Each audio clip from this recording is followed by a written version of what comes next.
शांति। परम प्रिय परमात्मा शिव भगवान को कोटि कोटि नमन।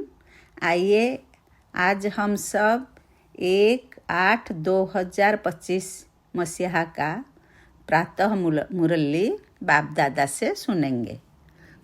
बाबा बोलते हैं, मीठे बच्चे, बाप को तुम बच्चे ही प्यारे हो। बाप तुम्हें ही सुधारने के लिए श्रीमत देते हैं। सदा ईश्वरीय मत पर चल, स्वयं को पवित्र बनाओ। प्रश्न पूछते हैं, विश्व में शांति की स्थापना कब और किस विधि से होती है? कब और किस विधि से होती है? उत्तर में बाबा बोले, तुम जानते हो विश्व में शांति तो महाभारत लड़ाई के बाद ही होती है, लेकिन उसके लिए तुम्हें पहले से ही तैयार होना है। अपनी कर्मातीत अवस्था बनाने की मेहनत करनी है।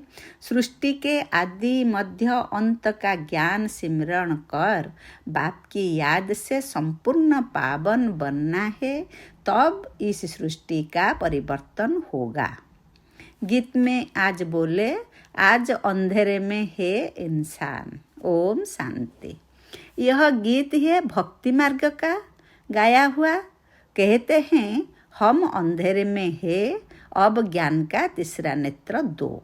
ज्ञान मांगते हैं ज्ञान सागर से, बाकी है अज्ञान। कहा जाता है, कली युग में सब अज्ञान की आसुरी नींद में सोए हुए कुंभकर्ण है। बाप कहते हैं, ज्ञान तो बहुत ही सिंपल है। भक्ति मार्ग में कितने वेद शास्त्र आदि पढ़ते हैं, हठ योग करते हैं, गुरु आदि करते हैं। अब उन सब को छोड़ना पड़ता है, क्योंकि वह कभी राजयोग सिखला ना सके। बाप ही तो राजा ही देंगे, मनुष्यों को दे न सके। परंतु उसके लिए ही सन्यासी कहते हैं, काग बिष्टा समान सुख है, क्योंकि खुद घर बार छोड़ मांगते हैं, भागते हैं। यह ज्ञान सिवाय ज्ञान सागर बाप के और कोई दे न सके। यह राजयोग भगवान ही सिखलाते हैं। मनुष्य को पावन बना न सके। पतित पावन एक ही बाप है। मनुष्य भक्ति मार्ग में कितना फंसे हुए हैं। जन्म जन्मांतर से भक्ति करते आए हैं, स्नान करने जाते हैं। ऐसे भी नहीं, सिर्फ गंगा में स्नान करते हैं। जहाँ भी पानी का तालाब आदि देखेंगे तो उसको भी पतित पावन समझते हैं। यहाँ भी गौमुख हैं। झरने से पानी आता है, जैसे कुएं में पानी आता है, तो उसको पतित पावनी गंगा थोड़ी ही कहेंगे। मनुष्य समझते हैं यह भी तीर्थ है। बहुत मनुष्य भावना से वहाँ जाकर स्नान आदि करते हैं। तुम बच्चों को अभी ज्ञान मिला है, तुम बतलाते हो तो भी मानते नहीं। अपना देह अहंकार बहुत है। हम इतने शास्त्र पढ़े हैं, वो बोलते हैं। बाप कहते हैं, यह पढ़ा हुआ सब भूलो। अब इन सब बातों का मनुष्यों को कैसे पता पड़े, इसलिए बाबा कहते हैं, ऐसी पॉइंट्स लिख कर एरोप्लेन द्वारा गिराओ। जैसे आजकल कहते हैं, विश्व में शांति कैसे हो। कोई ने राय दी तो उनको इनाम मिलता रहता है। अब वह शांति की स्थापना तो कर न सके। शांति है कहाँ, झूठी प्राइज देते रहते हैं। अब तुम जानते हो, विश्व में शांति तो होती है लड़ाई के बाद। यह लड़ाई तो कोई भी समय लग सकती है। ऐसी तैयारी है, सिर्फ तुम बच्चों की ही देरी है। जब तुम बच्चे कर्मातीत अवस्था को पाओ, इसमें ही मेहनत है। बाप कहते हैं, मामे कम याद करो और गृहस्थ व्यवहार में रहते कमल फूल समान पवित्र बनो और सृष्टि के आदि मध्य अंत का ज्ञान सिमरण करते रहो।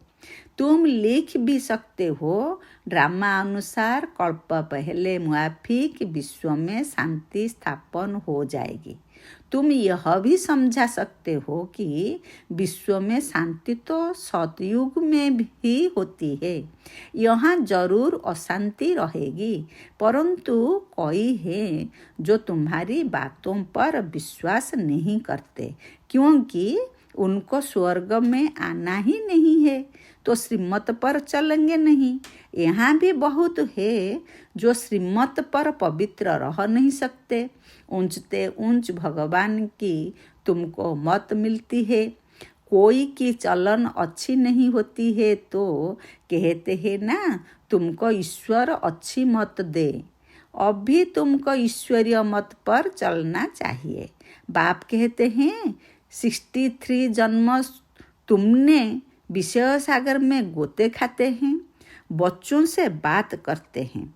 बच्चों को ही बाप सुधारेंगे, सारी दुनिया को कैसे सुधारेंगे? बाहर वालों की कहेंगे बच्चों से समझो। बाप बाहर वालों से बात नहीं कर सकते। बाप को बच्चे ही प्यारे लगते हैं।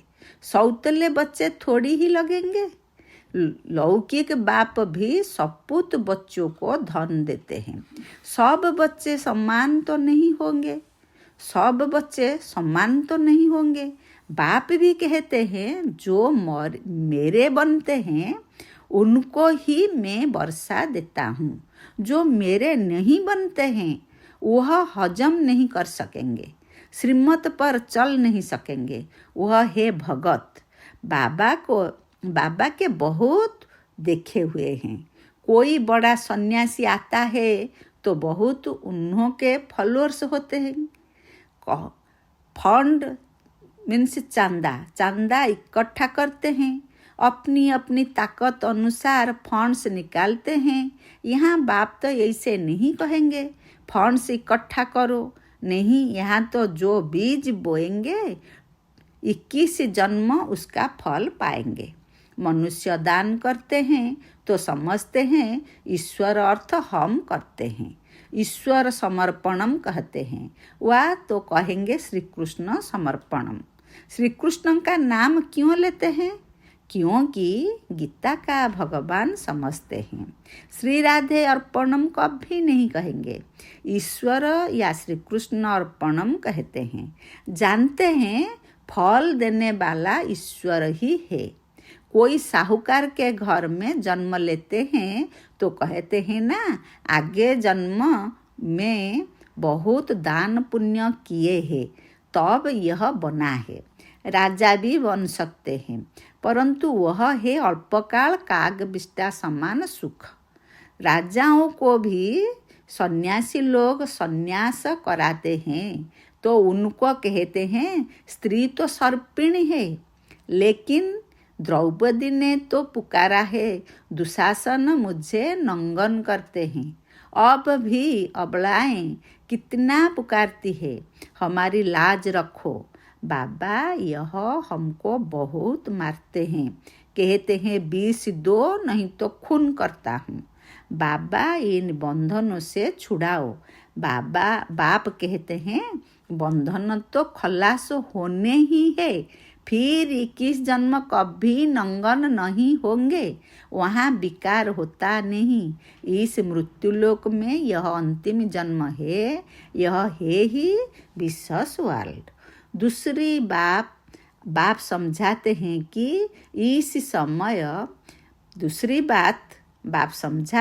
कि इस समय मनुष्य कितने बेसमझ बन गए हैं। जब कोई मारता है तो कहते हैं, जब कोई मरता है तो कहते हैं स्वर्ग पधारा। लेकिन स्वर्ग है कहाँ? यहाँ तो नर्क है।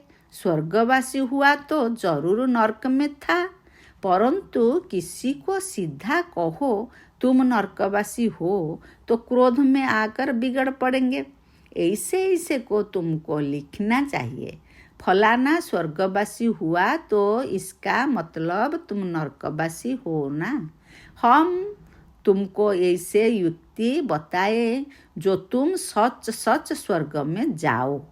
यह पुरानी दुनिया तो अब खत्म होनी है। अखबार में निकालो कि इस लड़ाई के बाद विश्व में शांति होनी है।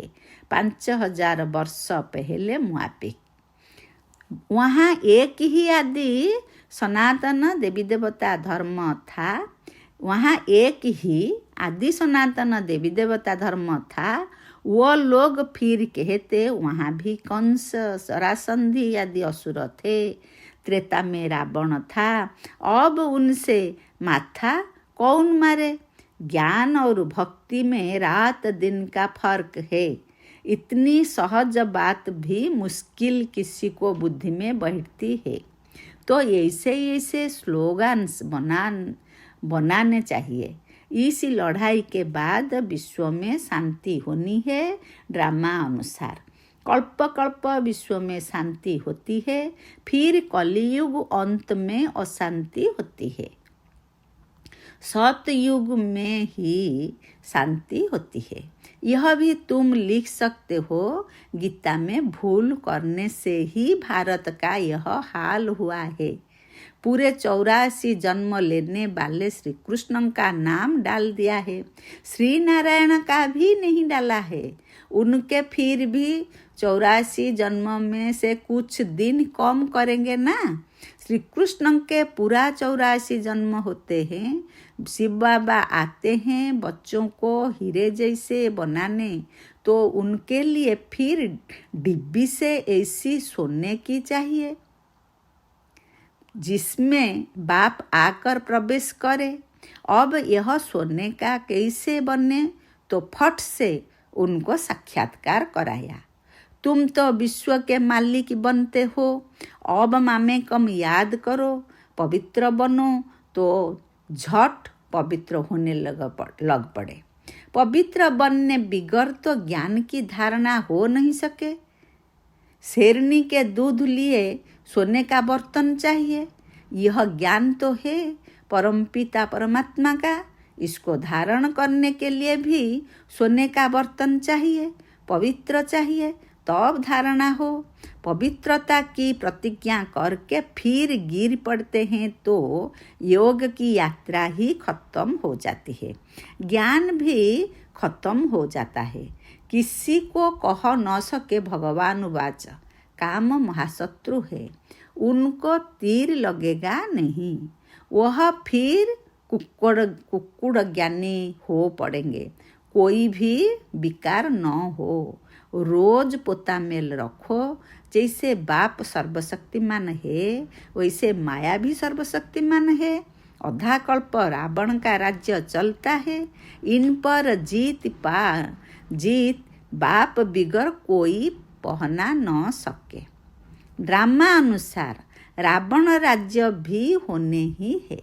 भारत की है ही हार और जीत पर यह ड्रामा बना हुआ है। यह बाप तुम बच्चों को ही समझाते हैं। मुख्य है पवित्र होने की बात। बाप कहते हैं मैं आत्मा ही हूँ पतितों को पावन बनाने। बाकी शास्त्रों में पांडव और कौरवों की लड़ाई जुआ आदि बैठ सिखाए हैं। ऐसी बात हो कैसे कह सकती? ऐसे बात हो कैसे सकती? राजयोग की पढ़ाई ऐसे होती है क्या? युद्ध के मैदान में गीता पाठशाला होती है क्या? कहाँ जन्म मरण रहित शिव बाबा, कहाँ पूरे 84 जन्म लेने वाला श्री कृष्ण। उनके ही अंतिम जन्म में बाप आकर प्रवेश करते हैं।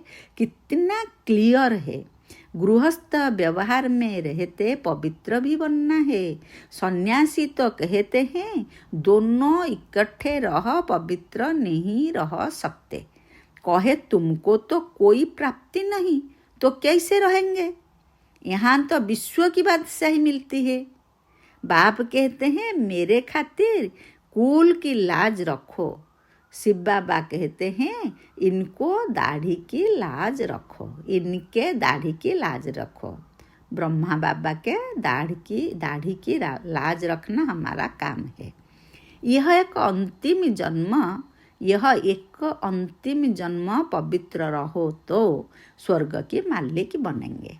अपने लिए ही मेहनत करते हैं, दूसरा कोई स्वर्ग में आ नहीं सकता। यह तुम्हारी राजधानी स्थापन हो रही है, इसमें सब चाहिए ना। वहाँ वजीर तो होते नहीं, राजाओं को राय की दरकार नहीं, पतित राजाओं को भी एक वजीर होता है। यहाँ तो देखो कितने मिनिस्टर्स है, आपस में लड़ते झगड़ते हैं। बाप सभी झंझट से छुड़ा देते हैं। 3000 वर्ष फिर कोई लड़ाई नहीं होगी, जेल आदि नहीं रहेगा, कोर्ट आदि कुछ नहीं होगा। वहाँ तो खुश ही खुश है, सुख ही सुख है। उसके लिए पुरुषार्थ करना है। मौत सिर पर खड़ा है, याद की यात्रा में विक्रमादित्य बनना है। तुम ही मैसेंजर्स हो जो सबको बाप का मैसेज देते हो कि मनमना भव। अच्छा, मीठे मीठे सिक्की लधे बच्चों प्रति माता पिता बाप दादा का याद प्यार और गुड मॉर्निंग। रूहानी बाप की रूहानी बच्चों को नमस्ते। हम रूहानी बच्चों की बाप को नमस्ते नमस्ते नमस्ते। धारणा के लिए मुख्य सार, पहला पॉइंट, ज्ञान की धारणा करने के लिए पवित्र वन बुद्धि रूपी बर्तन को स्वच्छ बनाना है। सिर्फ कुकुड़ ज्ञानी नहीं बनना है। सेकेंड पॉइंट, डायरेक्ट बाप के आगे अपना सब कुछ अर्पण कर श्रीमत पर चलकर 21 जन्मों के लिए राजाई पद लेना है। वरदान में बाबा बोले, हर शक्ति को कार्य में लगाकर बुद्धि करने वाले श्रेष्ठ धनवान व समझदार भव। समझदार बच्चे हर शक्ति को कार्य में लगाने के विधि जानते हैं। जो जितना शक्तियों को कार्य में लगाते हैं, उतना उनकी वह शक्तियाँ वृद्धि के प्राप्त होती है। तो ऐसा ईश्वरीय बजट बनाओ जो विश्व की हर आत्मा आप द्वारा कुछ न कुछ प्राप्ति करके आपके गुणगान करे। सभी को कुछ न कुछ देना ही है, चाहे मुक्ति दो चाहे जीवन मुक्ति दो। ईश्वरीय बजट बनाकर सर्व शक्तियों की बचत कर जमा करो और जमा हुई शक्ति द्वारा सर्व आत्माओं को भिखारीपन से, दुख अशांति से मुक्त करो। स्लोगान में बाबा बोले, शुद्ध संकल्प को अपने जीवन का अनमोल खजाना बना लो तो मालामाल बन जाएंगे। ओम शांति, ओम शांति, ओम शांति।